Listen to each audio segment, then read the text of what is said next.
Amis, permettez-moi d'exposer de manière simple et ponctuelle, et selon mon modèle, l'essence de l'énergie cosmique, la matière et sa masse, la gravité et les forces magnétiques. 1. L'énergie cosmique, qui remplit et occupe tout l'univers, se manifeste sous forme de lignes droites de force dans toutes les directions et tous les sens. Elle peut être vérifiée par l'action du mouvement rectiligne que produisent les forces d'inertie. 2. Lorsque les lignes de force de l'énergie cosmique agissent concentriquement sur un point de l'espace, qui est la gravité, elles se rencontrent, fondent, s'additionnent et se condensent en formant la matière, et sa masse selon la quantité de matière construite et accumulée.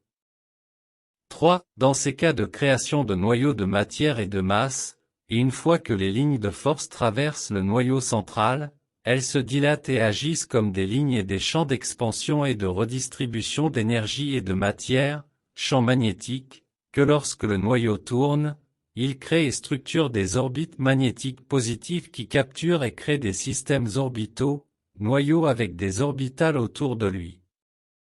4. Cependant, au fur et à mesure que les systèmes orbitaux deviennent plus grands et comprimés, il arrive un moment où la pression et la densité d'énergie dépassent clairement celles autorisées par le cosmos, puis ces systèmes explosent, ce qui en résulte en de plus petits, et avec l'émission d'une grande quantité de l'énergie et les particules plus petites.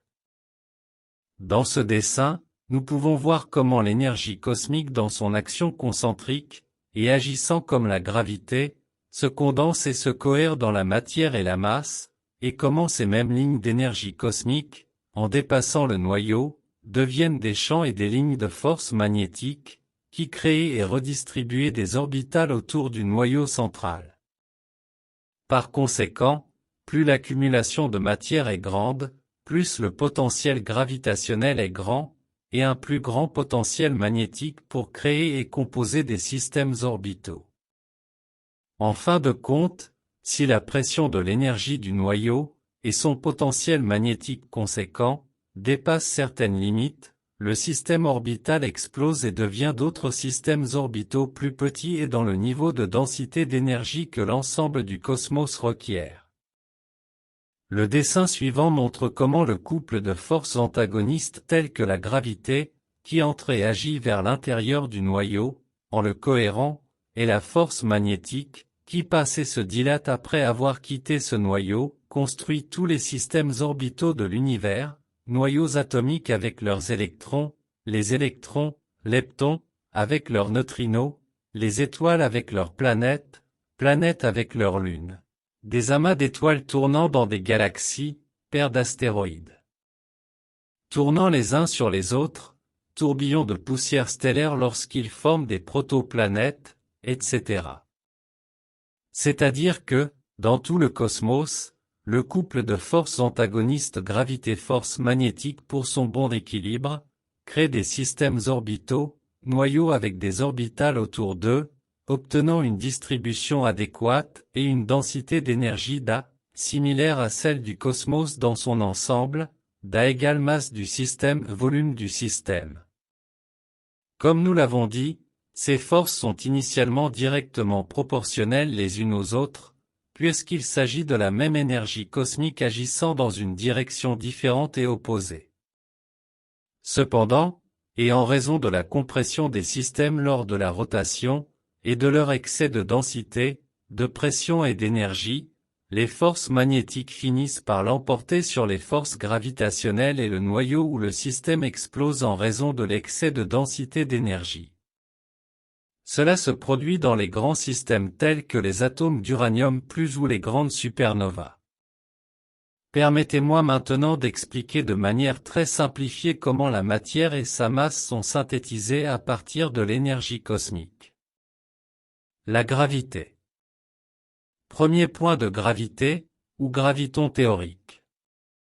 Toute matière est construite par l'accumulation de points presque infinis d'énergie cosmique ou de points de gravité. Supposons un point dans l'espace, P.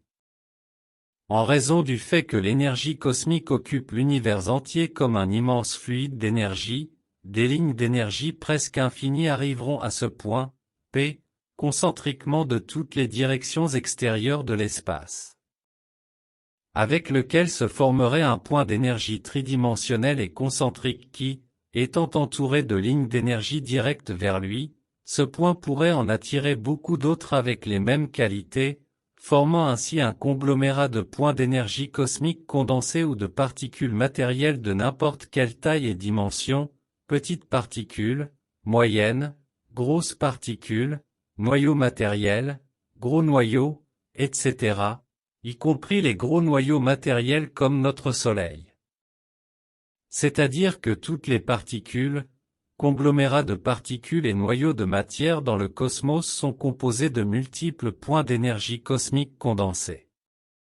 Et si nous le voulons, nous pouvons appeler ces minuscules points d'énergie condensés ou de gravitons de matière, bien que leur taille réelle soit si petite et si éloignée de nous que nous pouvons à peine les imaginer.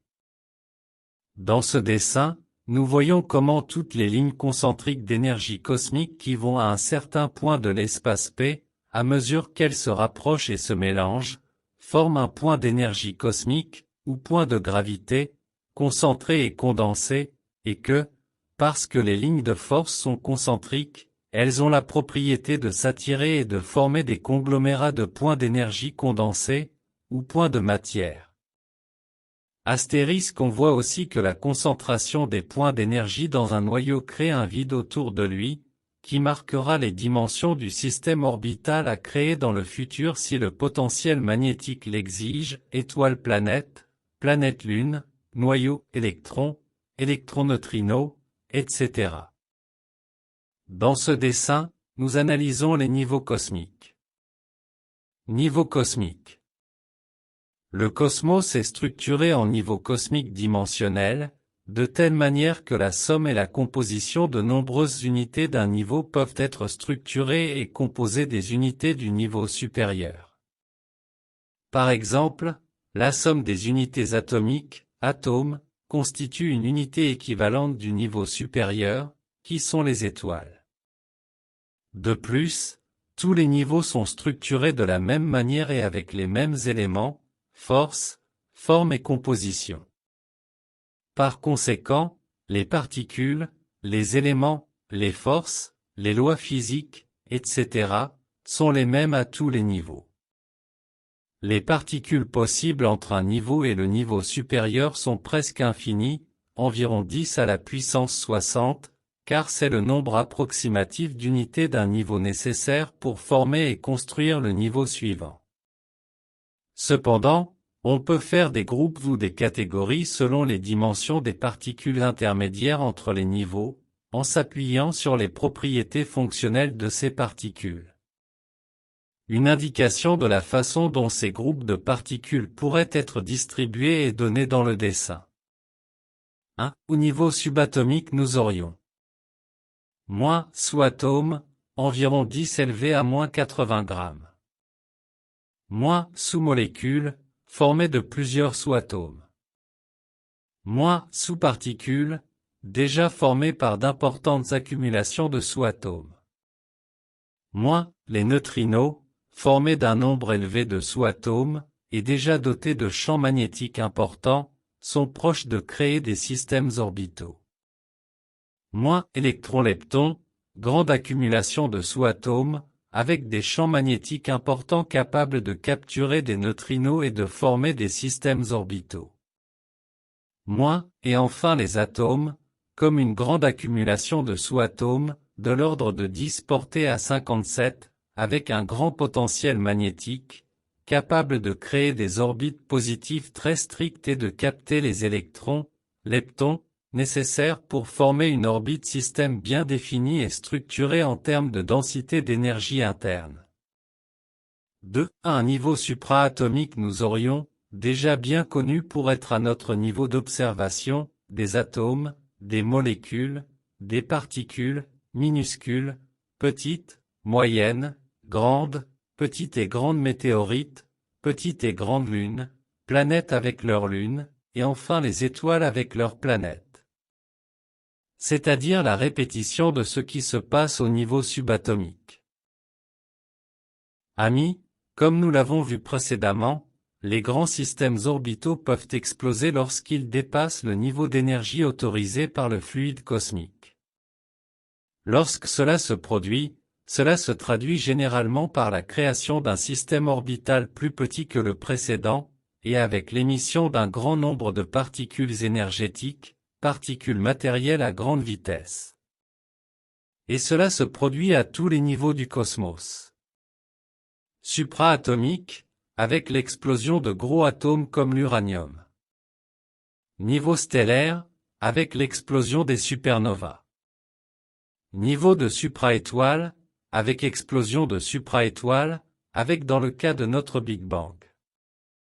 Par conséquent, notre Big Bang n'était que l'explosion, ou la réaction, d'une super-étoile, qui était composée d'une grande accumulation d'étoiles de tout type et de toute taille, ainsi que de particules petites et grosses, de poussière stellaire, etc.